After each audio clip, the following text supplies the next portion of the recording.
compilation of 11 disturbing true bedtime stories. Story 1. The Vault of Redwood Road.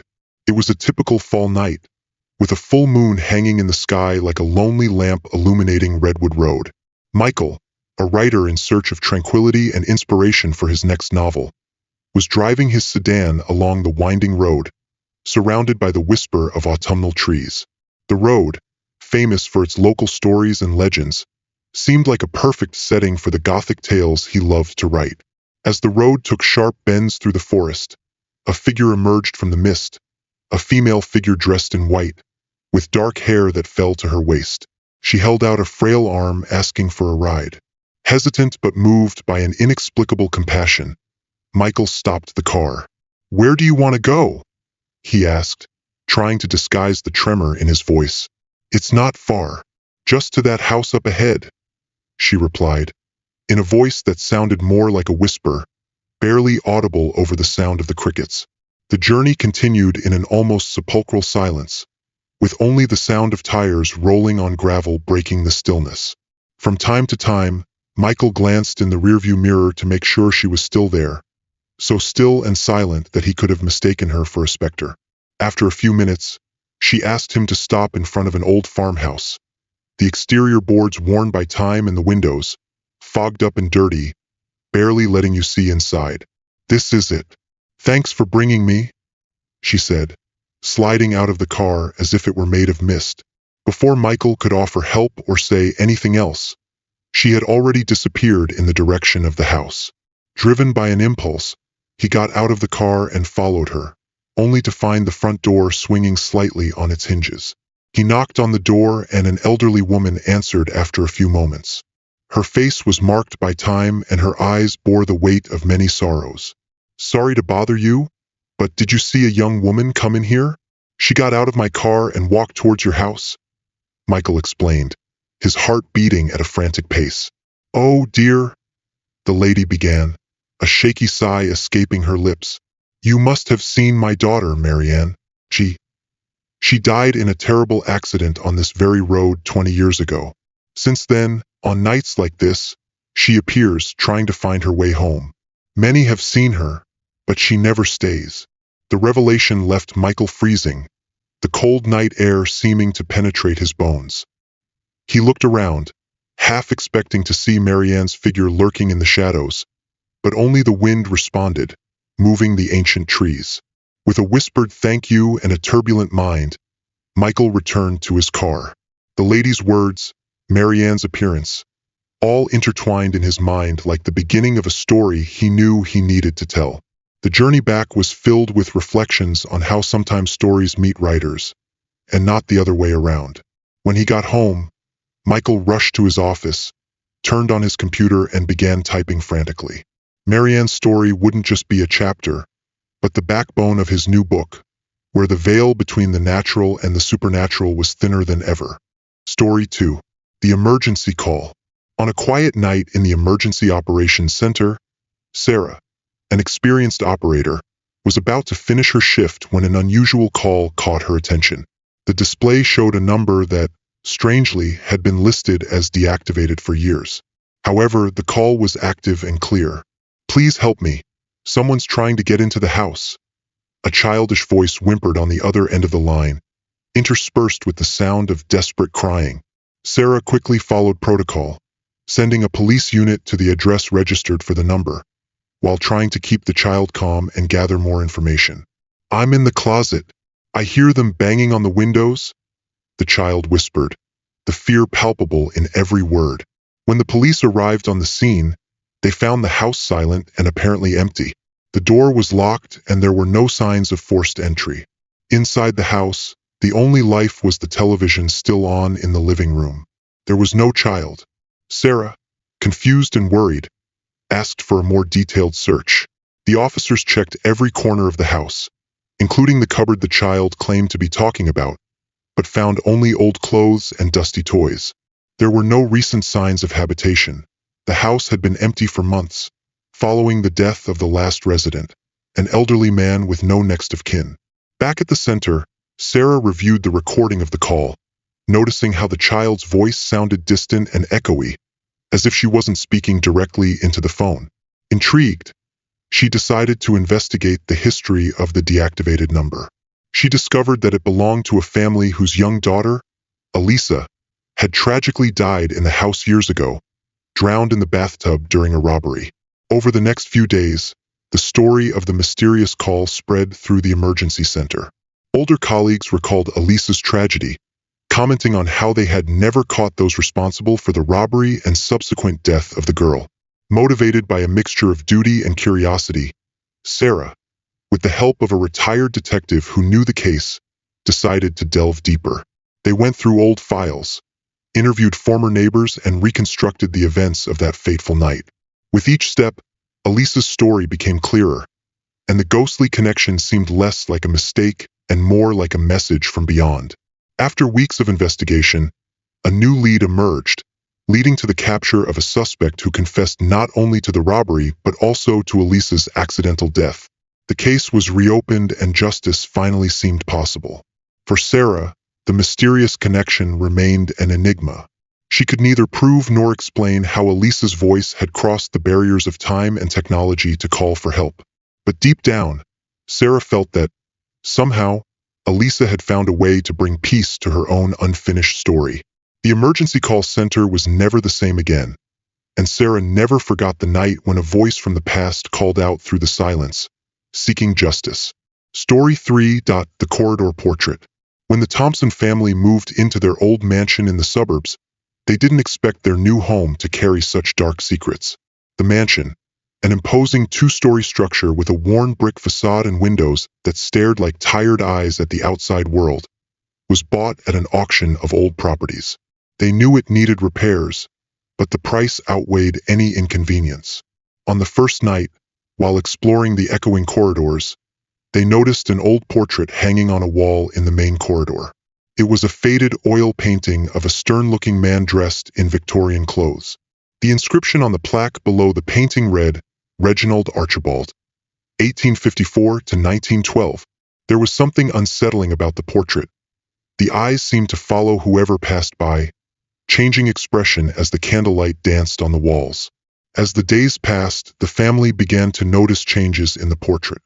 Reginald's expression, once merely austere, seemed increasingly twisted and sinister. One night, while a storm was howling outside, the youngest daughter, Emily, swore she saw the portrait smiling malevolently at her as she passed through the hallway. Intrigued and a little frightened, the Thompsons decided to investigate the history of the mansion and Reginald Archibald. They discovered in old records that Reginald had been the patriarch of the Archibald family, known for his cruel temper and dishonest business practices. More alarmingly, there were rumors that he practiced occult rituals in search of immortality. One night, while the family was asleep, a deafening noise came from the hallway. They rushed downstairs and found the portrait on the floor, the frame broken as if it had been thrown hard against the floor. Next to it, a leather-bound diary was found hidden behind the portrait. The diary contained Reginald's confessions, detailing his occult experiments and his desire to transcend death. Moved by a mixture of fear and fascination, the Thompsons consulted an expert in ancient objects and paranormal phenomena. The expert suggested that Reginald's spirit still inhabited the portrait, and that his presence was fueled by the emotions of those around him. To purify the house, a spiritual cleansing ceremony was held. Reginald's portrait was burned in a bonfire in the mansion's garden, while words of deliverance were recited. As the flames consumed the canvas, an icy wind blew through the hallway, as if expelling the evil presence from the house. Over the next few days, the atmosphere in the mansion seemed lighter, and the night sounds and apparitions ceased. Although the Thompsons occasionally remembered the disturbing nights with the portrait, they finally felt at peace in their new home, free from Reginald Archibald's condemning glances. The experience left the family with a deep appreciation for history and the mysteries that old houses can hide, as well as a renewed respect for the boundaries between past and present. Story 4. The Abandoned Hospital. In a town forgotten by time, an old abandoned hospital stands like a monolith of forgotten memories and hidden secrets. Known for its haunting stories, it became the adventure destination for a group of friends fascinated by the paranormal. Lucas, Helena, Marco, and Sophia decided to explore the hospital on a new moon night, equipped with cameras and audio recorders in the hope of capturing something extraordinary. The building, covered in ivy and with broken windows, seemed to whisper dark stories with the wind that passed through its dilapidated structures. The friends entered cautiously, their flashlights cutting through the dense darkness of the corridors. The floor creaked under their feet, and the air was saturated with the smell of mold and decay. As they advanced, they passed operating theaters with rusty equipment and waiting rooms adorned with old magazines that no one read anymore. As they entered an old operating room, Lucas, the bravest of the group, suggested they try an EVP, electronic voice phenomenon session. Everyone agreed, switching off their flashlights and sitting in a circle on the cold, dirty floor. Lucas pressed record on the digital recorder and started asking questions into the void. "If someone is here with us, can they give us a sign of their presence?" he asked in a firm voice. The silence that followed was palpable, but then a soft, almost inaudible sound emerged from the recorder. It was a whispering voice, barely forming words. The group, paralyzed, could barely breathe. They decided to explore a little more before reviewing the recording. Sophia, who had remained skeptical until then, felt a shiver run down her spine when her camera, hanging around her neck, started taking pictures automatically. Terrified, she pressed the button to stop it, but the photos continued to be taken. Frightened, but driven by adrenaline, they continued their exploration. However, it was only when they reviewed the recorded material that the true nature of that night was revealed. In the video, a spectral figure could be seen briefly in one of the operating rooms, disappearing as quickly as it had appeared. The audio recording captured whispered names. Curiously, they were the same names as the friends present. Intrigued and frightened, they researched the hospital and discovered that the names they heard belonged to patients who had died in that same operating room, victims of a fire that had devastated part of the hospital decades ago. The connection between the names and the events of the past seemed more than coincidental. The experience in the abandoned hospital left a deep impression on the friends, who left the place with more questions than when they entered. The shadows of the past seemed to cry out for recognition, and the night of exploration became a story that none of them would dare forget. The echo of voices lost in time reverberated in their minds, a disturbing reminder that, in places like that, history is never truly dead. Story 5. Grandma's Doll. Isabella, a curious 8-year-old girl, was given an antique porcelain doll that had belonged to her great-grandmother.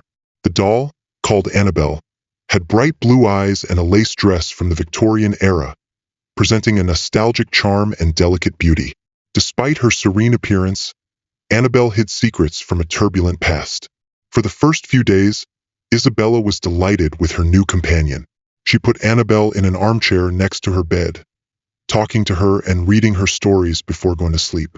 Isabella's mother, Laura, found the interaction adorable until she began to notice a change in her daughter's behavior. Isabella often mentioned that Annabelle told her stories that were strangely detailed and mature for a child her age. She talked about historical events, such as wars and tragic romances, with a familiarity that surprised Laura. Annabelle doesn't like to talk about the war, but she told me about the letters her love sent from the front, Isabella said casually one day, leaving Laura perplexed and a little worried. Intrigued and a little alarmed, Laura decided to find out more about Annabelle's origins. She discovered that the doll had been a farewell gift from a soldier to his great-grandmother during the Second World War. The soldier, Laura's great-grandmother's betrothed, died in combat, and his letters stopped arriving shortly afterwards, leaving behind only Annabelle as the last vestige of his love. Events took an even more inexplicable turn when Laura found Annabelle several times outside Isabella's room, in places the girl couldn't reach. One night, Laura was awoken by whispers coming from the attic. Following the sound, she found Annabelle surrounded by a circle of old letters and faded photos, objects that should have been kept and forgotten in locked boxes. Concerned by these phenomena, Laura consulted a medium to understand the nature of the occurrences. The medium explained that personal objects, like Annabelle, can become containers for residual energies, especially if they are associated with strong, unresolved emotions. Annabelle, he said, was trying to communicate the pain and unresolved memories of her great-grandmother. Determined to restore peace to her home and honor the memory of those involved, Laura organized a spiritual cleansing ceremony. She placed Annabelle and the letters in a glass box, creating a memorial in the quietest corner of the living room, allowing the doll to be respected as a keeper of family stories, but not as a source of disturbance. Over time, the house returned to normal, but the experience left deep scars on Laura and Isabella. They learned about the importance of acknowledging and respecting the past, realizing that stories of love and loss can reverberate through the generations, manifesting themselves in the most unexpected and mysterious ways. Annabelle was not just a doll. She was a symbol of the emotional legacy that each family carries. Story 6. The Hut in the Forest. Unsolved Mysteries. It was a cold fall night when an adventurous couple, Anna and Carlos, decided to go camping near an old hut in a dense local forest. Both were nature lovers and looking for unique experiences, but this night would prove to be more than they expected. When they arrived, they set up their tent overlooking the hut, which was covered in ivy and in an advanced state of ruin. According to local stories, the hovel was known as the Refuge of Shadows, as many children from the region had disappeared in the area over the decades, and rumor had it that their souls still wandered there. Intrigued and a little fearful, they decided to explore the hovel before night fell completely. With flashlights in hand, they entered the fragile structure. The interior was covered in dust and cobwebs, and the air was impregnated with a damp smell of abandonment. On the wooden floor, faded by time, there were drawings made with chalk, figures of children, and strange symbols that seemed to form a ritualistic pattern. As they explored, they heard children's laughter echoing off the walls. The sound was so clear and close that it seemed as if the children were playing next to them.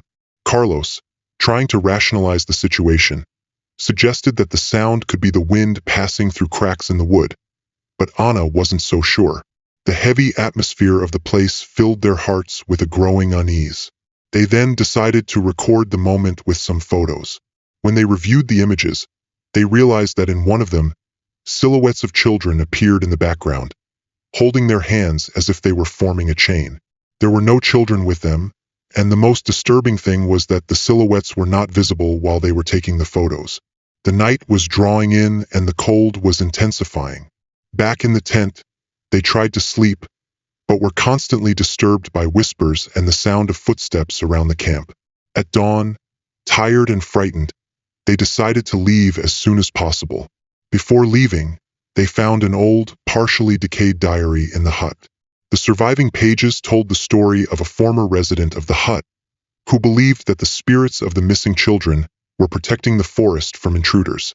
According to the diary, the resident performed rituals to appease these spirits, offering toys and drawings. Anna and Carlos left the hut with more questions than answers. The experience had been both terrifying and enlightening. They reported their findings to the local authorities, but the mystery of the missing children and the unexplained sounds and images remained unsolved, making the Refuge of Shadows an even more feared and respected place in the local community. This unexpected adventure left an indelible mark on both of them, a reminder that some places hold secrets that are perhaps best left to rest in peace. Story 7. The Night Messenger. Voices from the Underground. It was a quiet night in the commercial building where Chris worked as a night watchman. The building, which was several decades old, had been home to several businesses over the years, but recently it had been home only to quiet offices and empty corridors at night. Chris, used to the routine, spent the hours listening to music and making occasional rounds. That evening, while walking down the basement corridor, where the archives and maintenance equipment were located, Chris heard the static sound of the intercom. Strangely, as it was rarely used, he approached and pressed the listen button. "Please, help, down here," whispered a faint, distant voice. Thinking it was a prank by some forgetful employee, Chris decided to investigate. Going downstairs to the basement, he checked every room and corridor, but found everything in order and no sign of anyone. He returned to his post, confused, but a short while later, the voice returned, more insistent. "I'm under arrest. Please come quickly." This time, Chris called the police, who carried out a more thorough search. Still, nothing out of the ordinary was found, and the voice on the intercom disappeared as mysteriously as it had appeared. Intrigued and a little disturbed, John began to research the history of the building. He discovered that, decades ago, the building had been a factory where a tragic fire had occurred, resulting in the death of several workers who were trapped underground. The stories told that, since then, strange phenomena had been frequent, especially at night. Determined to better understand what was happening, Chris installed audio recorders underground, hoping to capture something that could explain the events. The next morning, when he reviewed the recordings, he clearly heard several voices whispering names and calls for help. A more detailed analysis revealed that the names mentioned coincided with those of the workers who died in the fire. With the recordings in hand, Chris presented the evidence to the authorities and the building's management. Impressed and concerned, they decided to hold a ceremony to commemorate the deceased, with the aim of appeasing the spirits that might still be trapped there. The ceremony was held in the presence of family members of the deceased workers, where they asked for peace for the lost souls and thanked them for their contribution to the building and the community. After the event, the strange phenomena ceased, and the intercom never again transmitted voices from beyond. Chris continued his work in the building, now with a new perspective on the corridors and rooms he watched over. He would never forget the night the voices from the past called for help, nor the power of recognition and respect that finally brought peace to the place. Story 8. The Lake Road, the Appearance of Night. In a remote region surrounded by dense forests, there was a dimly lit road that meandered beside a deep, silent lake. Locals said that the lake road was haunted by the figure of a young woman, often seen on the coldest, foggiest nights, trying to stop passing cars. Robert, a journalist interested in paranormal phenomena, decided to investigate this legend after hearing several stories from drivers who swore they had seen the apparition. Armed with a camera and audio recorders, he drove along the road on a particularly cold night, with fog forming a veil over the lake. As he progressed, visibility became more and more precarious, and Robert slowed down. It was then that he saw the figure. A young woman with long black hair and wearing a white dress was standing by the side of the road, waving at him. Robert stopped the car, heart racing, and opened the window. "Do you need help?" he asked, although his voice trembled a little. The woman approached, her eyes sad and distant. "Please don't go down that road. It's dangerous," she whispered, before disappearing as suddenly as she had appeared. Shocked, Robert got out of the car to look for her, but found no one. The fog was so dense that it seemed to swallow up any form of life. Returning to the car, he decided to follow the apparition's advice and head back down the road. Intrigued and determined to find out more about the woman, Robert began to search the local archives and discovered a tragic news story from a few years ago. A young woman called Mary had died on that same road after her car skidded on the wet tarmac and fell into the lake. According to reports, she was returning home after visiting her fiancé in the nearby town. Moved by the story, Robert wrote a detailed article about the Lake Road and Mary's tragic story.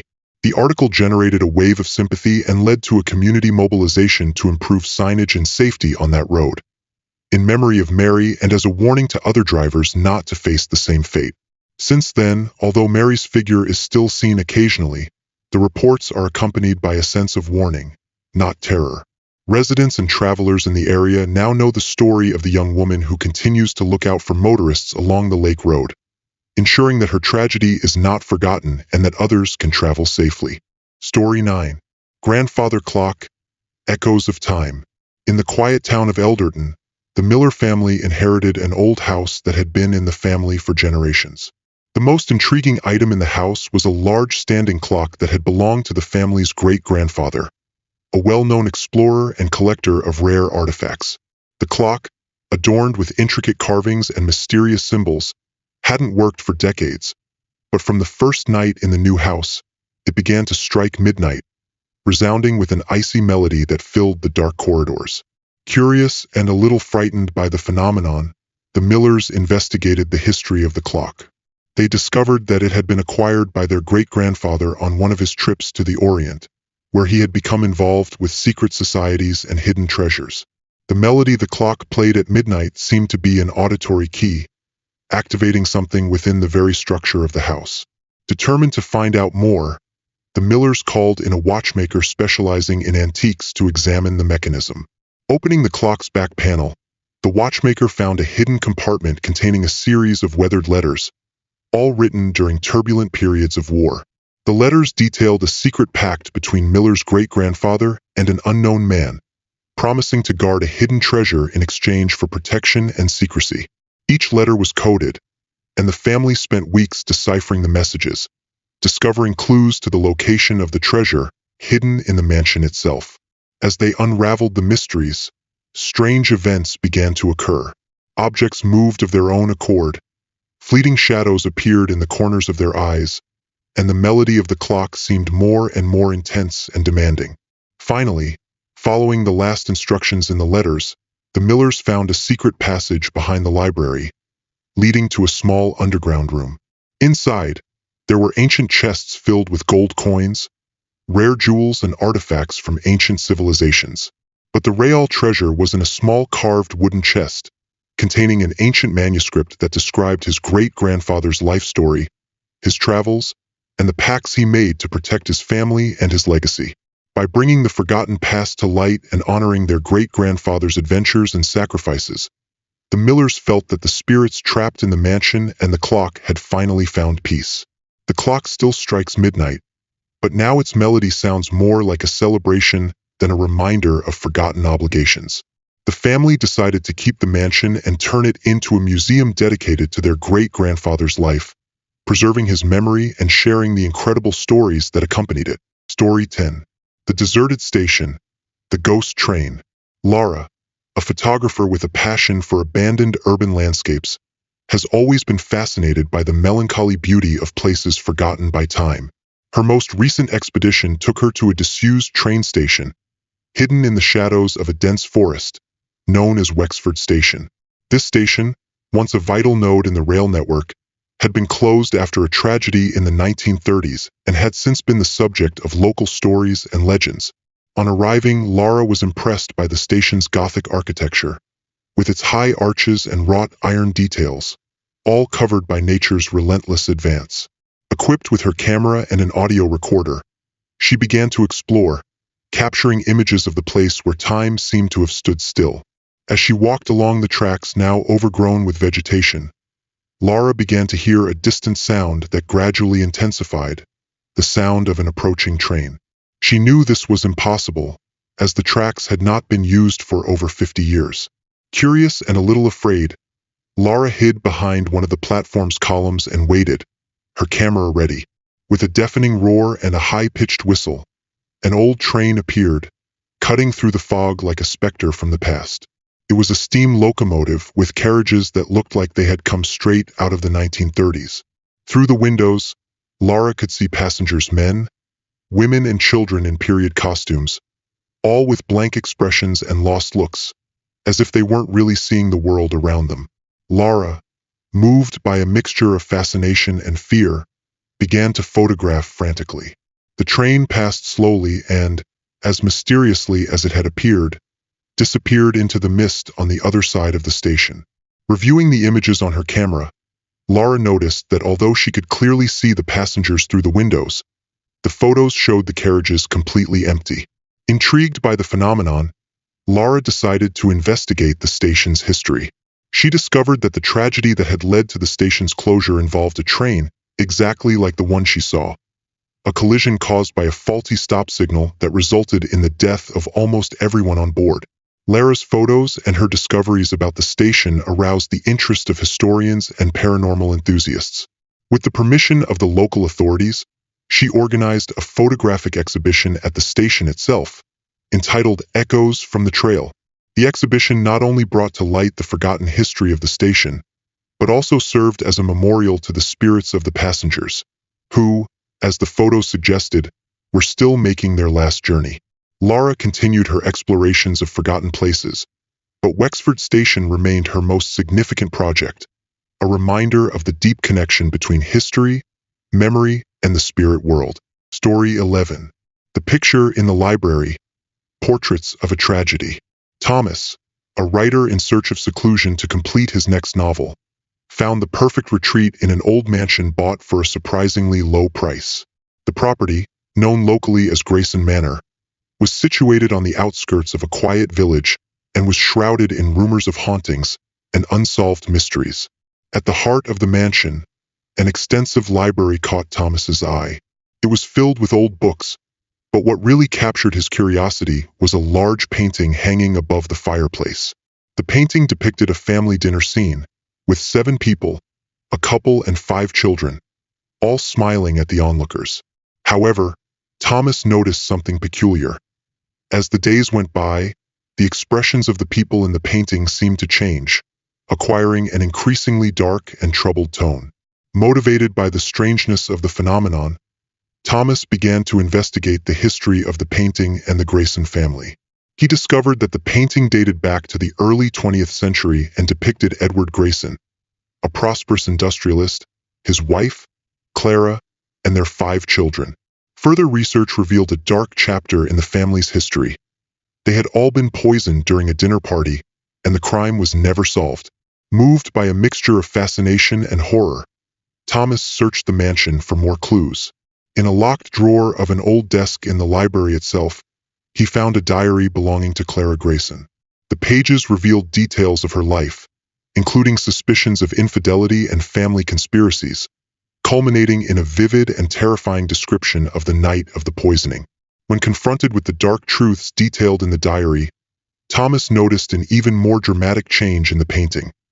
The sad expressions now seemed to beg for justice or perhaps peace. With the help of an art expert and a medium, Thomas organized a ceremony in the library, with the aim of appeasing the spirits of the Grayson family. During the ceremony, the medium invoked the spirits and asked them to find peace by freeing themselves from earthly bonds. As the words were spoken, a light breeze seemed to circulate around the room, and the painting miraculously began to restore the family's happy expressions. When the ceremony was over, the heavy atmosphere seemed to have lifted and the mansion felt more welcoming. Inspired by the events, Thomas decided to write a book not only about his experience, but also telling the story of the Grayson family, entitled Portraits of a Tragedy. The book became a success, bringing visitors and onlookers to the mansion, now famous for its stories of redemption and mystery. The mansion and the painting in the library remained a reminder of the power of forgiveness and the importance of confronting the secrets of the past. Thomas, now part of the mansion's history, decided to remain on the property, looking after it and welcoming visitors interested in the history and paranormal phenomena that had been such an integral part of his rediscovery and peace.